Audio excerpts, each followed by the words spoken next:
Confira o que tem sido feito pelos pesquisadores da UFOP durante este período de quarentena.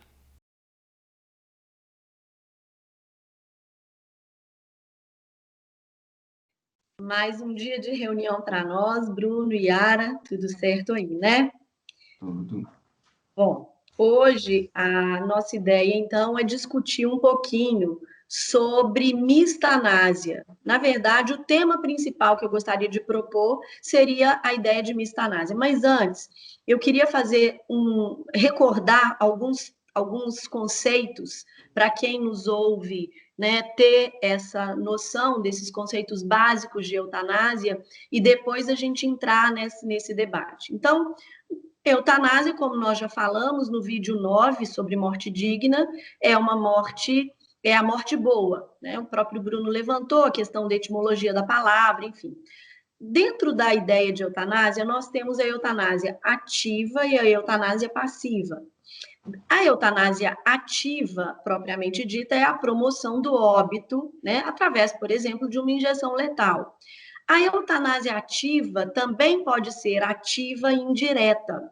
Então, se a eutanásia ativa direta é caracterizada, né, com esse objetivo de encurtar a vida de um paciente que se encontra em grave sofrimento com a autonomia desse paciente, ela muitas vezes é feita por uma ação, muitas vezes não, ela é feita por uma ação, por exemplo, uma injeção letal.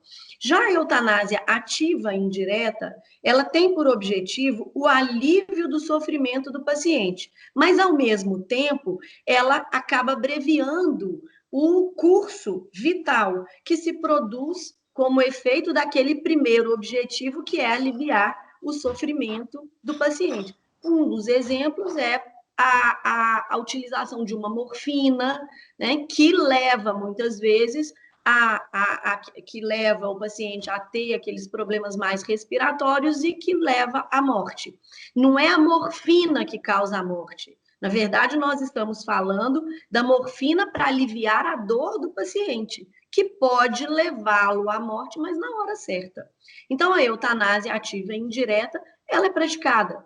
E nós discutimos muito, vocês lembram disso, sobre o estigma, o peso, o preconceito sobre o tema e o termo, né? Eutanásia, nomenclatura eutanásia. Bom, de outro lado, nós temos uma visão do professor Diego Grácia, um grande bioeticista, em que ele diz que essa ideia de eutanásia ativa e indireta, esse termo, ele é um termo impróprio, porque não se realiza um ato na intenção de matar, que, segundo ele, ocorreria na eutanásia, né? Ainda que o paciente queira morrer. O objetivo principal é o alívio de dor. Então, ele fala no princípio do duplo efeito, né? Que para aliviar a dor de um sofrimento de um paciente, se acaba levando à morte.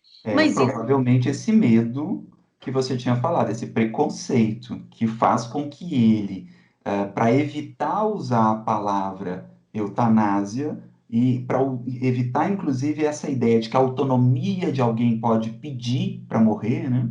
Aí ele passa ao duplo efeito, ou seja, eu não estou com o objetivo de matar, eu estou apenas com o objetivo de retirar a dor. Quase esvaziar o sentido da eutanásia, né? Esvaziar Exato. A intenção. O médico não tem essa intenção. Se ele não tem essa intenção, ele não pratica a eutanásia. Mas para o direito, para nós, isso é muito importante, né? Essa divisão, até para saber se um ato vai ser punível ou não. De outro lado, também teríamos a eutanásia passiva ou ortotanásia. E aí você levantou no dia do nosso diálogo, a Yara, também sobre a questão de que a eutanásia passiva ou ortotanásia, ela vem do grego ortos, normal, correto, thanatos, né, morte. Então, é aquela morte que pode consistir tanto na não iniciação de um tratamento, quanto na suspensão de um tratamento e também pelo não tratamento de uma enfermidade. Por quê? Porque esse tratamento pode apenas prolongar a vida de um paciente sem necessidade, levando a uma dor, a um sofrimento que não seja desejado. Então, a morte ela vai ocorrer no momento certo. essa tentativa, muitas vezes, de manter um tratamento que não seja benéfico para o paciente, apenas com o objetivo de manter a vida desse paciente, é o que nós chamamos de distanásia, né? Então, acho que vale a pena essas distinções, mas aqui eu jogo para nós, né, para discussão, a ideia da mistanásia. Por quê? Porque está muito em voga essa questão da mistanásia sob um aspecto de pandemia. Quer dizer, será que nós... E se a mistanásia é a morte miserável, é a morte fora da hora, é a morte ocasionada a pessoas que poderiam viver se tivessem tratamento, né? Será que hoje nós podemos falar em mistanásia? E aí eu jogo para os dois a seguinte questão: olha, ordinariamente nós temos um histórico de um cuidado muito ruim, muito deficitário de saúde. Será que existiria uma distinção entre esse momento anterior à pandemia e o momento posterior à pandemia? Perfeito. Eu acho que há muita diferença, porque quando a gente vai até mesmo na bioética, há aquela diferença entre as situações persistentes e as situações emergentes, né? Porque nós temos problemas persistentes sociais que acabam redundando também no próprio tratamento de saúde que o Estado oferece a todos. Então, a questão mesmo da violência, da desigualdade, da falta de acesso a direitos fundamentais, a alimentação saudável, a subnutrição, tratamento de esgoto com uma série de doenças que isso acarreta, né? E, inclusive, um índice de mortalidade infantil muito mais alto do que deveria para um país que já tem um certo desenvolvimento econômico como o Brasil. Tudo isso é um contexto de situações persistentes e que acabam fazendo com que essa prestação de serviço de saúde do Estado muitas vezes seja precária em determinadas situações, em determinadas circunstâncias, mas porque ela está inserida num contexto maior, num contexto de ausência de infraestrutura. Mas agora a gente tem uma situação emergente, né? A gente vê a pandemia como uma situação nova que agrava aquelas situações persistentes e que realmente faz levantar essa dúvida. Será que aquele que morre de Covid, ele está morrendo por descaso? Ele realmente é fruto de uma mistanásia? Antes de eu dar minha opinião, eu prefiro ouvir a da Yara. Bruno, eu acho que o conceito de mistanásia, né, como muito bem trazido aí pela professora Maria de Fátima, ele envolve a ideia de uma inação, né, de uma omissão do Estado. Essa omissão, repito o que vocês estão dizendo, acho que é muito importante a gente frisar isso, ela é histórica, né? Historicamente, há uma deficiência de atendimento à saúde. Acontece que, no momento, não só aqui no Brasil, mas também aqui no Brasil, nós estamos verificando um movimento de ação, né, dos governantes em suas esferas, né, de buscar a construção de hospitais de campanha, de aparelhamento dos hospitais, tanto público quanto privados, para atender o excesso, né, de demanda diante da pandemia. Agora, se isso é suficiente ou não, eu acho que fica em segundo plano. Em primeiro plano, o que a gente observa é que há uma ação. E se há essa ação, a princípio, nós afastaríamos o conceito de mistanásia. Isso não significa que a gente não possa, né, num caso concreto, a gente pode discutir esses casos concretos aqui, certo? Verificar a possibilidade da mistanásia. Isso que eu queria até levantar para vocês também, porque a ideia da ação nos remete a tudo isso que você disse, Yara. Por outro lado, eu fico pensando assim, então, num primeiro momento, eu também tendo a concordar. antes da opinião e aí da fala do Bruno, né? Para a gente ouvir. Eu tendo a concordar que é difícil se falar em mistanásia num contexto de pandemia, num primeiro momento, claro, porque há tentativas, né? Há tentativas e vejam vocês que, assim, mas há outras situações, porque num caso concreto, como você está dizendo, lembram quando a gente gravou o primeiro vídeo nosso? Quando a gente colocou sobre a história da Itália e a gente falava assim, olha, gente, está chegando a hora, nós temos que nos preparar. Esse afastamento social, ele acabou sendo importante naquele momento, porque a própria Itália falava da necessidade desse afastamento, não esperem chegar aí, porque não vai dar tempo. Então, quando se fala nesse contexto, será que a gente pode, Bruno, aí pensar, olha, faltas de EPIs, falta de ventiladores, ou compra de ventiladores por preços exorbitantes, mas sabendo-se que esses ventiladores não são ventiladores adequados e bons para a UTI. Outro dia, inclusive, os meus alunos da pós-graduação Lato Sensu, lá nossa do IEC, estavam falando sobre isso também. Quer dizer, será que nesse contexto nós poderemos vislumbrar, sim, uma mistanásia? Realmente eu acho muito interessante lembrar que o primeiro vídeo que a gente publicou foi em 29 de março. Em 29 de março, nós não tínhamos essa situação que nós temos hoje em várias partes do Brasil, com um sistema de saúde público completamente abarrotado, porque quando passa de 90% de ocupação, o sistema de saúde ele já entrou em colapso. Porque, na verdade, 90% significa que abre a vaga de quem morreu.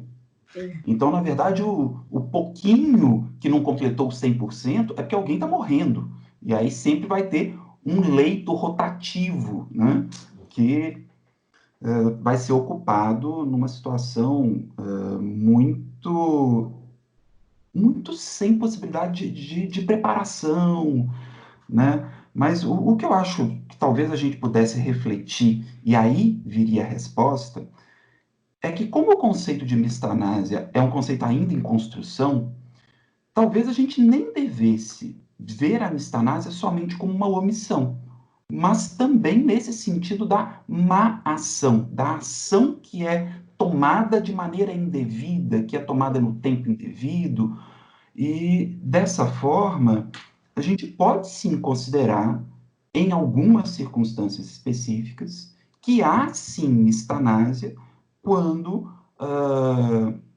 se retarda, por exemplo, o cumprimento, o recebimento de EPIs. E com isso você vai ter vários profissionais de saúde contaminados e podendo até virar óbito. Então, há sim uma má ação que é mais fácil, inclusive, da gente encaixar na mistanásia e, com isso, gerar uma responsabilidade do próprio Estado. O que você Então, a acha? gente podia trazer o exemplo de Manaus, né, nesse ponto, para discutir, Sim, né? sim. Porque foi um momento... Eu queria só voltar um pouquinho e falar daquele primeiro vídeo, né? Porque naquele primeiro vídeo a gente ainda tinha tempo, né? De falar, olha, gente, nós estamos aqui refletindo porque a gente ainda tem tempo, então, olha, os governantes têm que agir, nós como população temos que agir, quer dizer, não agir, ficar em casa, né?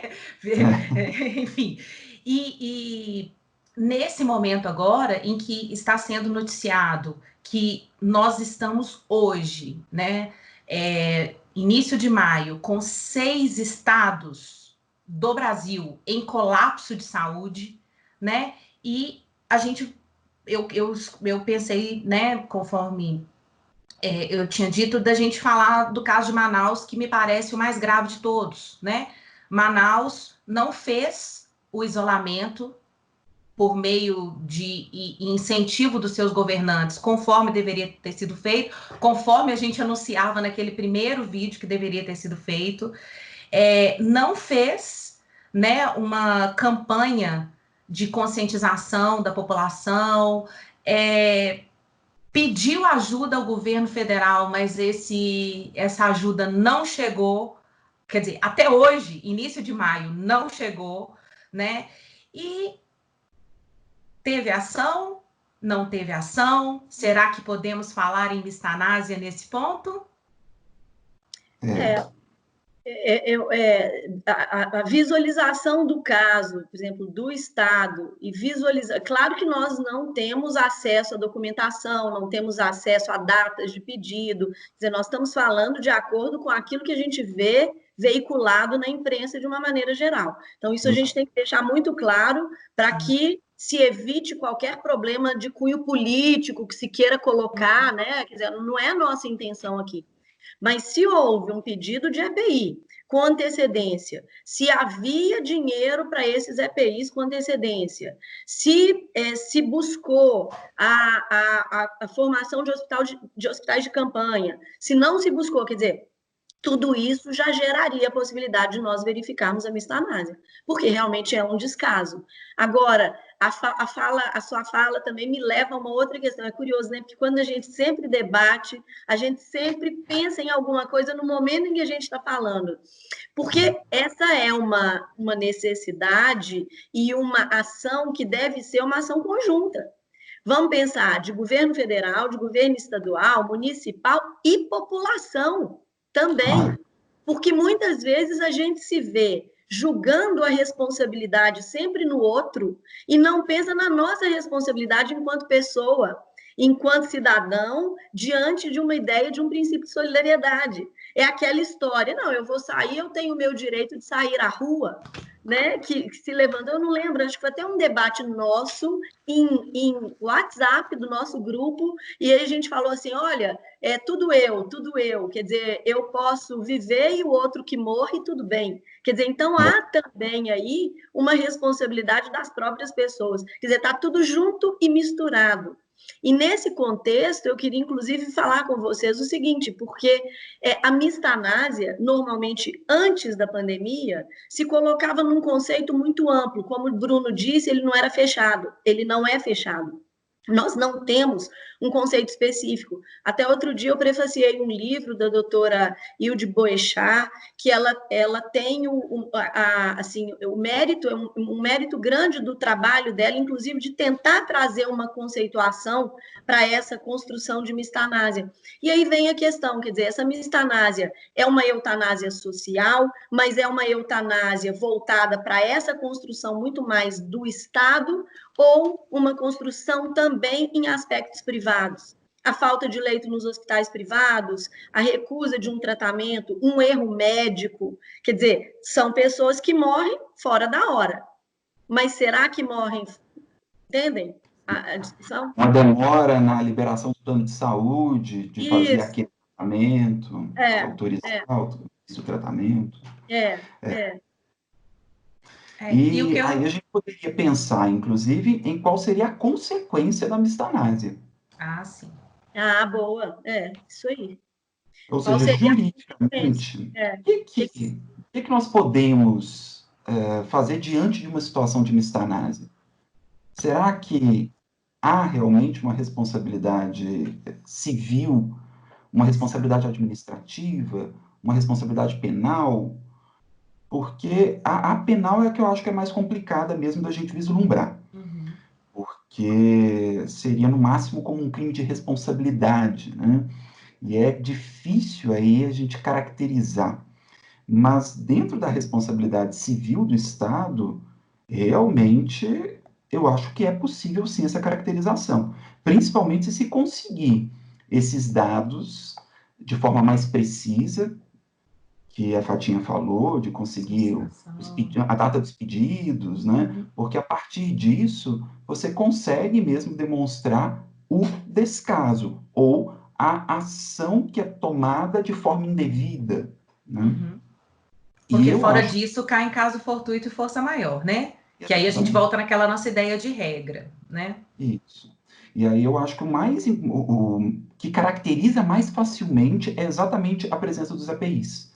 Porque os EPIs são obrigações já existentes, é o corpo de profissionais de saúde que a gente já conhece, não sofreu um aumento enorme, muito ao contrário, até a gente não teve o aumento que deveria ter de profissionais de saúde, e era algo absolutamente previsível, porque esse problema de EPIs já foi vivenciado lá fora, e nós sabíamos.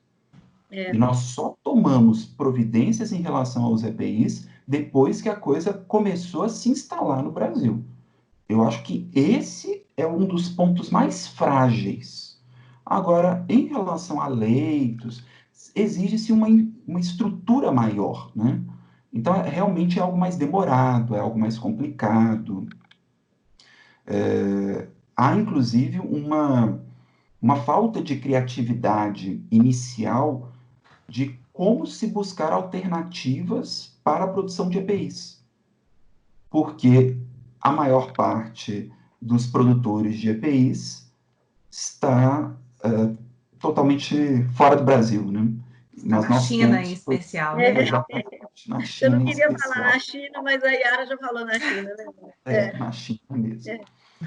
E a gente precisava mesmo ter essa alternativa. Isso já tinha que ter sido pensado antes. Por que a gente ficou esperando até março para começar a pensar nisso? Esperou chegar, né? Esperou que a Covid realmente chegasse ao Brasil para que fosse pensadas alternativas, né? Vocês levantaram, a Yara levantou essa questão de Manaus, que realmente é importante, né? O Bruno aí levantou os aspectos específicos, né, de quais seriam os vetores ali para se, inclusive, pensar na responsabilidade do Estado, na responsabilidade civil do Estado, né? E aqui, só para a gente, antes da gente terminar, mas na fala de vocês que me veio, né, quando a gente fala a falta dos ventiladores, dos EPIs, de tudo mais, e há coisas que realmente caem naquilo que é do mundo da vida mesmo, né? Porque nós estamos diante hoje de falta de profissionais. E aí vem de uma formação, que é aquilo que vocês falaram lá atrás, dessa formação histórica e etc. Quer dizer, de falta de técnicos de enfermagem, porque muitas vezes não há valorização. Escrevendo até com a professora Thaisa sobre o papel dos cuidadores com relação ao cuidado dos idosos, a gente falou na profissionalização desses cuidadores. Então, vamos pensar na profissionalização desses técnicos em enfermagem. A própria enfermagem, quantas vezes é uma profissão muito desgastada pelo fato de não ser reconhecida como importante, né? E ela é uma profissão das mais importantes, porque o cuidado com o doente é um cuidado direto com a enfermagem, fisioterapia e tudo mais. Quiçá, né, a gente possa pensar que realmente, depois dessa pandemia, que o setor de saúde, que os cuidados em relação à saúde sejam realmente reforçados e essas profissões sejam enaltecidas e de certa forma, encorajadas, né, para que as pessoas possam buscar essa profissionalização. Eu vislumbrei nitidamente que nós fizemos com o conceito de mistanásia nesse vídeo algo muito parecido com o que fizemos com o conceito de vulnerabilidade no vídeo 11, né? No vídeo anterior a esse, quando conversamos com a professora Ana Tereza. São conceitos que estão em evolução, construção e reconstrução diante da pandemia. Isso aí. Gostei. Muito bom conversar com vocês, como sempre. Sempre aprendendo. Tchau, gente. Tchau.